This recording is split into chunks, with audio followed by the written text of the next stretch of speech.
आज मुझे बहुत खुशी हो रही है कि एमआईएम के हेड ऑफिस में बाबा साहब अम्बेडकर का ये फोटो यहाँ लगाया है और मेरे को बुला के यहाँ का ये फोटो का अनावरण हुआ है।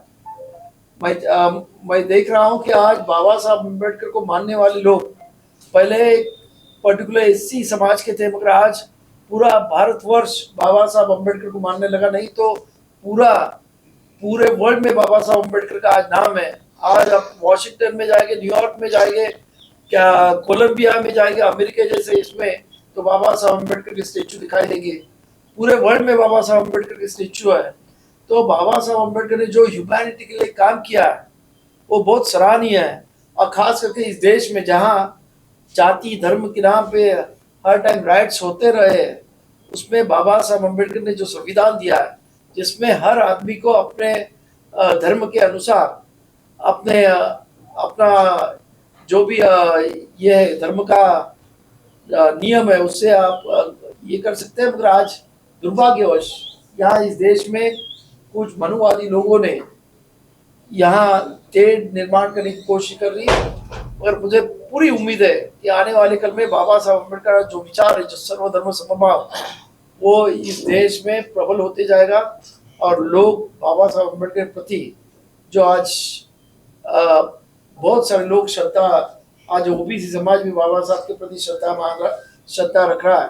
तो ये हर दिन बाबा साहब की जो बाबा साहब को मानने वाले लोग हैं वो बढ़ते जा रहे हैं। और एक दिन ऐसा आएगा कि जो बाबा साहब ने काम करके गए इस देश के सभी लोगों को, जो बाबा साहब अम्बेडकर के एक भाषण है उसमें बाबा साहब ने हैव नॉट्स करके एक वर्ड यूज किया कि जो सत्ता संपत्ति से वंचित है वो सभी लोग, कोई भी जाति धर्म के हो, इकट्ठा आ जाए और इस देश का सही मायने में सत्ता अपने हाथ में ले। वो एक दिन दूर नहीं, ऐसा मैं समझता हूँ। मैं यहाँ मुझे बुला के मेरा ये आदर सत्कार किया, इसके लिए मैं इनके बम्बई अध्यक्ष और उनकी पूरी टीम एमआईएम की, उनको मैं तहे दिल से शुक्रगुजार हूँ।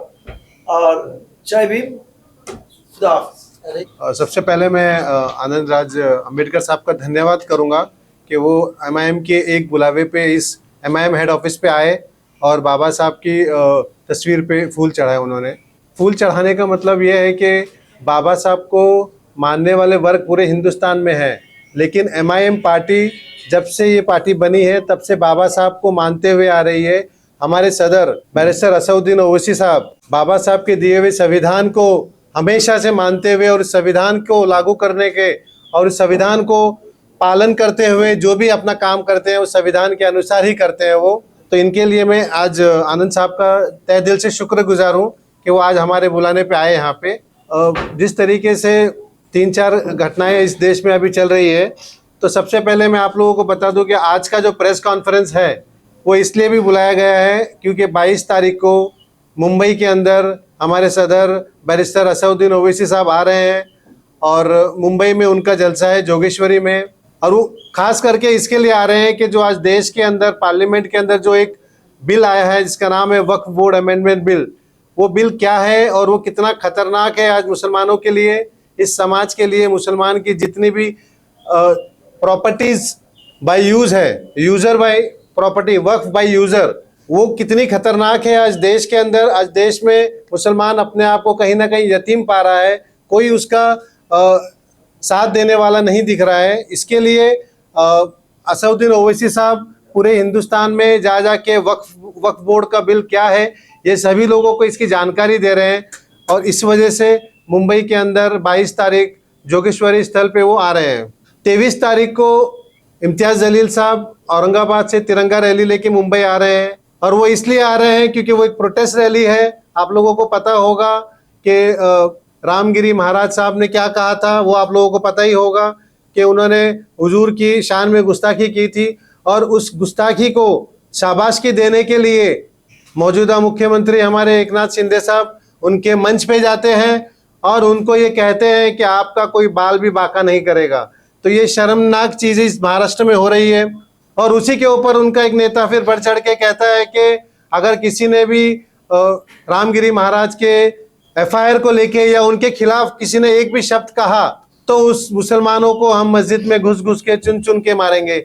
इस तरीके के वाकयात यहाँ पे इस महाराष्ट्र में हो रहे हैं। शर्म की बात है कि एक समुदाय को यहाँ पे टारगेट कर रहे हैं, तो इसके खिलाफ हम मोर्चा निकाल रहे हैं। इसका नाम है तिरंगा मोर्चा, जो हम यहाँ से मुलुंड से, हम मुंबई की यूनिट मुलुंड से उनको ज्वाइन करेंगे, मुलुंड चेकनाका से, और हम जाएंगे मंत्रालय तक। वहाँ पे हम सीएम को, डिप्टी सीएम को, भारत की जो हमारी संविधान है, संविधान की परत हम सीएम को देना चाहते हैं कि इस परत पे आपने हाथ रख के शपथ ली थी कि किसी के साथ अन्याय नहीं करोगे आप, उसके बावजूद आज हमारे साथ अन्याय हो रहा है। ये हम उनको याद दिलाने के लिए तिरंगा रैली लेके औरंगाबाद से हमारे नेता इम्तियाज जलील साहब मुंबई आने वाले हैं।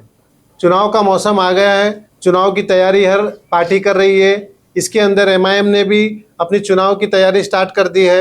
मुंबई के अंदर 18 सीटों के ऊपर हम लोग हमारे इंचार्ज अपॉइंट करके भेज रहे हैं, ताकि वो इंचार्ज हमें बताएं कि मुंबई के अंदर कितनी सीटें हैं जहाँ पे हमें इलेक्शन लड़ना चाहिए, और बाकी सीटों के अंदर किस तरीके से हमारी जो कैडर्स की बांधनी होनी चाहिए, वो बांधनी का काम हम स्टार्ट कर रहे हैं। तो पूरे मुंबई के अंदर हम 18 सीटों के ऊपर फर्स्ट लिस्ट हम जारी कर रहे हैं, और इसके बाद सेकंड लिस्ट भी हमारी आएगी। यह है फर्स्ट लिस्ट हमारी, कौन सी सीटों के ऊपर हम भेज रहे हैं। चाहिए तो मैं आपको नाम पढ़ के बता दूं, ठीक है। वर्सोवा है, कुर्ला है, बाइकल्ला है, मानखुड़ है, धारावी है, बांद्रा ईस्ट, कलीना, अनुशक्ति नगर, मुंबा देवी, मलाड, बांद्रा वेस्ट, डिंडोशी, चांदीवली, अंधेरी वेस्ट, वडाला, विक्रोली, चेंबूर, साइन कोलीवाड़ा। तो इन सारी सीटों के ऊपर हम इंचार्ज अपॉइंट कर रहे हैं, और हमारे इंचार्ज कल से अपनी अपनी कॉन्स्टिट्यूंसी में जाके पार्टी को आगे बढ़ाने का काम करेंगे, कैडर्स को जोड़ने का काम करेंगे। ये सारी चीज़ों के ऊपर हमने हमारी काम स्टार्ट कर दिया है।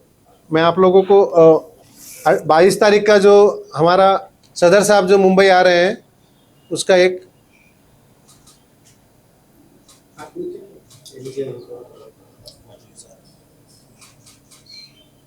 और सबसे लास्ट में मैं आप लोगों को एक चीज़ बताना चाह रहा हूँ कि जिस तरीके से मुसलमान के खिलाफ, खास करके मुसलमानों के खिलाफ जिस तरीके से हेट, नफ़रत की जो आंधी चल रही है आज, तो वो आंधी ऐसा नहीं कि खाली मुसलमानों के खिलाफ रहेगी, वो सारे गौर, गरीब, दलित सब तक पहुंचने वाली है। वो महाराष्ट्र की जो सरकार है, महाराष्ट्र को जो हमारे छत्रपति शिवाजी महाराज की भूमि है, जो हमारे भीमराव बाबा साहब अम्बेडकर की भूमि है, इस भूमि को भी ये खराब करने में और नफ़रत में बदलने में लगे हुए हैं रात दिन। इसलिए हम लोगों ने, जो भी हमारे पीड़ित लोग होंगे, जिनके ऊपर अन्याय होगा, उनको तुरंत राहत देने के लिए हम एक मजलिस आर्मी अपॉइंट कर रहे हैं। एक मजलिस आर्मी ये काम करेगी कि कहीं पे भी किसी के ऊपर अन्याय हो रहा है, वो तुरंत वहाँ पे पहुँचेगी और उसको मदद देगी। चाहे पुलिस स्टेशन में जाना हो, चाहे हॉस्पिटल में जाना हो, उसके लिए हमेशा वो वहाँ पे खड़ी रहेगी। तो मजलिस आर्मी हमारी हम तुरंत यहाँ से मुंबई से लागू करेंगे। ये आप लोगों को मुझे आज जानकारी देनी थी।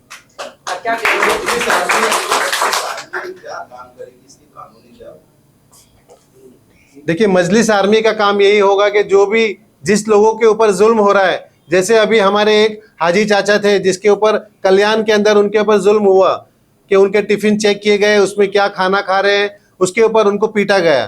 तो ऐसे जिन लोगों के ऊपर भी जुल्म हो रहा है, तो वहाँ पे मजलिस आर्मी सबसे पहले पहुँचेगी, उनको राहत देगी, उनको मदद देगी, जो भी उनको मदद लगेगी, भले वो पुलिस स्टेशन की मदद हो, चाहे वो हॉस्पिटल की मदद हो, चाहे उनको आर्थिक मदद चाहिए या उनको और किसी भी चीज़ की मदद हो, तो ये सारे काम हमारी मजलिस आर्मी करेगी। जो ये काम कर रहे हैं, चाहे मॉब लिंचिंग हो या नफरत, वो गुंडा एलिमेंट्स है, वो लोग सभ्य लोग नहीं है, सिविलाइज लोग नहीं है। तो क्या जब आपकी आर्मी के लोग ये पहुंचेंगे तो कन्फ्रंटेशन नहीं होगा? क्या वायलेंस? देखिए कन्फ्रंटेशन के लिए हम आर्मी नहीं बना रहे हैं, हम सेवा भाव से ये आर्मी बना रहे हैं, मदद के तौर पे ये आर्मी बना रहे हैं। आर्मी क्यों रखा आप? कुछ और भी रख सकते हो। आर्मी को देखिए, आर्मी का काम होता है सबसे पहले स्पॉट पे पहुंचना। अगर सबसे पहले अगर कोई कहीं पे पहुंचती है तो वो भीम आर्मी से तो नहीं इंस्पायर्ड हुआ। देखिए, भीम आर्मी भी तो बगल में बैठे हुए हैं। इंस्पिरेशन लेना और इंस्पायर होना कोई बुरी बात तो है नहीं। एक तरफ अभी आपने कहा कि शिंदे मुख्यमंत्री ने रामगिरी महाराज को जिस तरह समर्थन दिया मुस्लिम विवाद के बारे में, दूसरी तरफ बैतला विधानसभा से उसी पार्टी की विधायक जो है कल के दिन मुस्लिम महिलाओं को बुर्खा बांटती है। तो एक तरफ मुख्यमंत्री जी कहते हैं कि मुस्लिम के खिलाफ जो लिंचिंग हो रही है उसमें वो समर्थन करेंगे, और दूसरी तरफ मुस्लिमों को रुझाने का काम हो रहा है। इसे कैसे देखते हैं? देखिए, ये तो शर्म की बात है कि जो मुख्यमंत्री साहब ने रामगिरी महाराज के मंच पे जाके उनको शाबाशी दी और कहा कि आपका बाल भी बाका नहीं होगा, और उसी के पार्टी के एमएलए यहाँ पे बुर्खा बांट रहे हैं। कहीं ना कहीं उनको लगा होगा, जो अभी लोकसभा में उनकी जो शिकस्त हुई है, तो उनको लगा होगा कि मुसलमानों ने जिस तादाद में बढ़ चढ़ के हिस्सा लिया चुनाव के अंदर, कहीं ना कहीं उसको सॉफ्ट किया जाए। लेकिन ये दोहरी राजनीति कर रहे हैं ये लोग। इस वजह से इनकी जो भी साजिशें हैं वो कभी कामयाब नहीं होगी। आज का मुसलमान होशियार है, समझदार है, वो समझ रहा है कि क्या राजनीति चल रही है। आर्मी जो है आपका ये कहाँ पे जो इलाके में एक्टिव रहेगी और कितने लोग जुड़ चुके हैं, और इस तरह के जो काम कर रहे हैं लॉयर्स की जरूरत होती है, मतलब उसके लिए खुलासे में आपने देखिए, ये हमारी मजलिस आर्मी है ये, और इसकी टीम के अंदर लॉयर भी है, इसकी टीम के अंदर डॉक्टर भी है, हॉस्पिटल के काम करने वाले लोग भी हैं, एक्टिविस्ट भी हैं। इस तरीके से हमने इसको एक शेप अप दिया है प्रॉपरली। ये किसी से कन्फ्रंटेशन करने के लिए नहीं है, ये मदद की आर्मी है। सर क्या कहेंगे, आपके 5 सदर साहब ने 5 सीटों की महाराष्ट्र के चुनाव में डिक्लेयर किया है, जिसके अंदर आपका भी नाम है। इसके अलावा आप लोग मतलब कौन सी सीटों से लड़ रहे हैं और आप कहां से लड़ रहे हैं मुंबई? देखिए, सदर साहब का सबसे पहले मैं आपके माध्यम से मैं उनका शुक्रगुजार हूं मैं कि उन्होंने मेरा नाम डिक्लेयर किया मुंबई से, बट सीट अभी डिक्लेयर नहीं हुई। ये फिर से मैं सदर साहब के ऊपर ही छोड़ता हूं कि वो मुझे मुंबई से कहां से लड़ाना चाहते हैं। ये सदर साहब का अपना डिसीजन होगा कि मुझे कहां से लड़ाना चाहते हैं वो। 18 सीटों पर आप अपने कैंडिडेट्स उतारने की तैयारी में है, लेकिन पिछले चुनाव को अगर देखें तो पूरे महाराष्ट्र के मुसलमानों ने महाविकास आघाड़ी का समर्थन दिया था, जिसका खमियाजा एमआईएम को भी हुआ कि इम्तियाज जलील साहब की सीट नहीं आई। तो अब आप ये 18 सीटों के मुसलमानों को कैसे रिझाएंगे?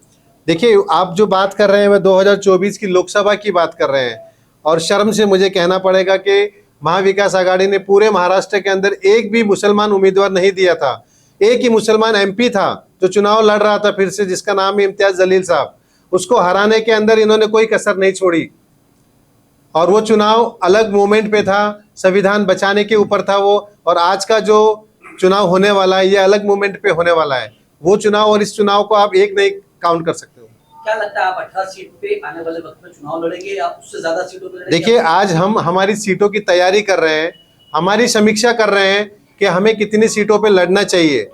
हम ये जो ऑब्जर्वर्स अपॉइंट कर रहे हैं ये हमें आने वाले 15-20 दिन में हमारी सीटों की पोजीशंस बताएंगे कि भाई क्या पोजीशन है, हमारे कैडर्स की क्या हालचाल है, कैडर्स कितने एक्टिव है और कितने लोगों को हमें जोड़ना है। ये सारी समीक्षा हम 15 दिन में कर लेंगे। इसके बाद ही मैं आपको बता पाऊंगा कि हम मुंबई शहर में कितने सीटों पे लड़ने जा रहे हैं। तो क्या एमआईएम किसी के साथ गठबंधन में जाने के प्रयास में है? बिल्कुल, एमआईएम ने महाविकास आघाड़ी को अपना ऑफर किया ही है कि हम आपके साथ जुड़ के बीजेपी को हराना चाहते हैं। अब ये उनकी तरफ से है कि उनका ऑफर कब आए। सर क्या कहेंगे, आपके साथ बाबा साहब अम्बेडकर जो होते हैं वो बैठे हैं। प्रकाश अम्बेडकर ने 2 दिन पहले जो है एमआईएम को लेके एक बयान दिया, तो आप लोगों का आने वाले विधानसभा में क्या गठबंधन हो सकता है आरपीआई का? और ऐसे दलित जो तीसरा फोर्स की बात चल रही है, क्या तीसरा फोर्स भी बन सकता है? मैं चाहूंगा कि आनंद साहब भी इसका जवाब दें। नहीं, आगे आने वाले दिन में वो तय हो जाएगा, अभी तो कुछ। तो आनंद जी आपसे जानना चाहेंगे कि आपकी अंदर खाने कुछ एमआईएम से बातचीत चल रही है सीट शेयरिंग को लेके? ऐसे कुछ नहीं हो रहा है। कल इतना बनाओ कि माहौल जैसे बनते जाएगा बता उस माहौल के हिसाब से जानना चाहिए। जिस तरह से औकाफ को लेकर जो मामला चल रहा है और वक्फ बिल का इस मामले में क्या कहेंगे? नहीं, देखो क्या स्टैंड है, क्या है कि वक्फ बोर्ड की जमीन जो बहुत सालों से इनके साथ में अभी जबरदस्ती उनके हाथ से लेना, ये कोई इस देश का कानून बताता नहीं है। और इसीलिए कानून जो कहता है उस हिसाब से चलना चाहिए। वही जोर जबरदस्ती इस देश में होनी नहीं चाहिए। ये हम लोग की राय है। सर ये बताइए कि विधानसभा चुनाव के अंदर महाराष्ट्र में एमआईएम जो है कितनी सीटों पे चुनाव लड़ेगा? देखिए एमआईएम ने अपनी तैयारी कर रखी है। ये आने वाले दिनों में सदर साहब भी आपको बताएंगे, इम्तियाज जलील साहब भी आपको बताएंगे कि कितनी सीटों पे हम लड़ने जा रहे हैं। बट हमने हमारी तैयारी करना स्टार्ट कर दी है। लगभग 40 से 50 सीटों पे हमारी तैयारी चल रही है। सर, एक आखिरी सवाल क्लियर हो गया सर, एक आखिरी सवाल। जैसे इसके पहले जब प्रेस कॉन्फ्रेंस हुई थी तो उसके अंदर ये बात हुई थी कि सदर जो है वो चुनाव नहीं लड़ सकता। आप सदर भी है, चुनाव भी लड़ रहे हैं, इम्तियाज जलील सदर भी है, चुनाव भी लड़ रहे हैं। लास्ट प्रेस कॉन्फ्रेंस में यही तमाम बातें हुई थी, क्या कहेंगे इसको? देखिए लास्ट प्रेस कॉन्फ्रेंस के अंदर क्या हुआ था, इम्तियाज जलील साहब ने कहा था कि जो